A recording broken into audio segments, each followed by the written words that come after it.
शोध और नवाचार की दिशा में भी भारत के विश्वविद्यालयों को बहुत आगे काम करना है। जो नई पीढ़ी आ रही है, नए नए विषयों पर उनको काम करना है, तो इसके लिए उनको बजट बहुत आवश्यक था।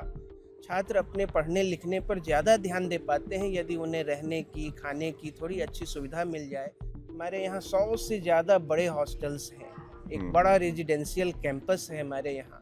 बजट 2026 में जिस तरह से एजुकेशन सेक्टर को एक बोनांजा दिया गया है, तकरीबन 1.39 लाख करोड़, लगभग 1.4 लाख करोड़ रुपए का बजटरी एलोकेशन है इस बार। उसके बारे में अधिक जानने के लिए कैसे स्कूल एजुकेशन और हायर एजुकेशन में इससे फायदा होता है, हमारे साथ हैं प्रभात मिश्रा जी, जो कि BHU में हिंदी पढ़ाते हैं। मिश्रा जी, सबसे पहले तो मैं जानना चाहूँगा कि आज जिस तरह से निर्मला सीतारमण ने बजट पेश किया, उससे छात्रों की और खासकर एजुकेशनल इंस्टीट्यूशंस को भी काफ़ी बूस्ट मिलने की संभावना नज़र आती है। आप इसको कैसे देखते हैं? जी, ये बहुत ज़रूरी था। किसी भी देश के इकोनॉमी को लॉन्ग टर्म में यदि बूस्ट करना है, तो एजुकेशन सेक्टर में इन्वेस्टमेंट बहुत ज़रूरी है। और अभी 3-4 वर्षों से जो नई एजुकेशन पॉलिसी आई है गवर्नमेंट की, तो बहुत सारी नई योजनाएं इम्प्लीमेंट करनी है संस्थाओं को, स्कूलों को, कॉलेजेस को, यूनिवर्सिटीज़ को। इसके लिए उनको अलग से भी इंसेंटिव्स की ज़रूरत थी। और शोध और नवाचार की दिशा में भी भारत के विश्वविद्यालयों को बहुत आगे काम करना है। जो नई पीढ़ी आ रही है, नए नए विषयों पर उनको काम करना है, तो इसके लिए उनको बजट बहुत आवश्यक था। लंबे समय से यह मांग की जा रही थी सरकार से कि एजुकेशन सेक्टर को अलग से कुछ बजटरी प्रोविज़न किया जाए। उनका जो बजट एलोकेशन हमेशा से होता रहा है, वो बढ़ाया जाए। तो मैं तो इसका स्वागत करूंगा। ये ज़रूरी काम किया है सरकार ने इस साल। जी।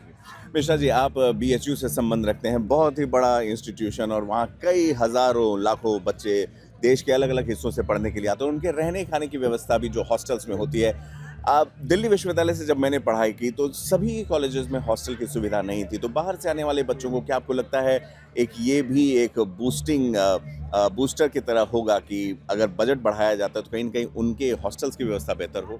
केवल हॉस्टल नहीं, बजट बढ़ाने से तो संस्था की जितनी तरह की जिम्मेदारियां हैं वो सब उसके अंतर्गत आ जाती हैं। आप ठीक कह रहे हैं। विद्यार्थी जब किसी भी कॉलेज में, यूनिवर्सिटी में एडमिशन लेता है, तो जब से सबसे पहला प्राइमरी कंसर्न उसका होता है कि हम रहेंगे कहाँ। ऐसे में इंस्टीट्यूशन बिल्डअप के लिए, इंस्टीट्यूशन में अध्यापक और छात्रों के बीच कॉर्डियल रिलेशन बढ़ाने के लिए हॉस्टल्स का और हॉस्टल्स में अधिक सीटों का होना, सुविधाओं का होना बहुत ज़रूरी होता है। छात्र अपने पढ़ने लिखने पर ज़्यादा ध्यान दे पाते हैं यदि उन्हें रहने की, खाने की थोड़ी अच्छी सुविधा मिल जाए, अपने कॉलेज से, यूनिवर्सिटी के निकट उसी परिसर में मिल जाए। तो इससे बेहतर अकादमिक जगत के लिए, इस संबंध को बेहतर करने के लिए और कुछ हो नहीं सकता।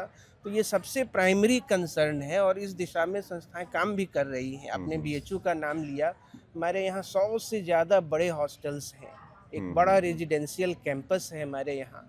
तो उन हॉस्टलों में बुनियादी सुविधाएं देना, छात्रों को रहने की, पढ़ने की, खाने की, उनको एक स्वस्थ वातावरण देना, ये बहुत आवश्यक है ताकि वो निश्चिंत होकर अपनी पढ़ाई लिखाई, शोध आदि कर सकें। जी, बहुत अच्छा है यह।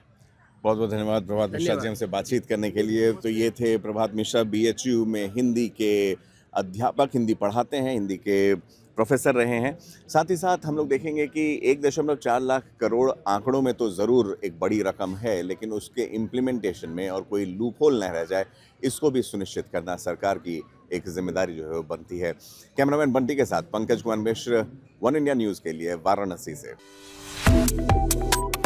Subscribe to One India and never miss an update. Download the One India app now.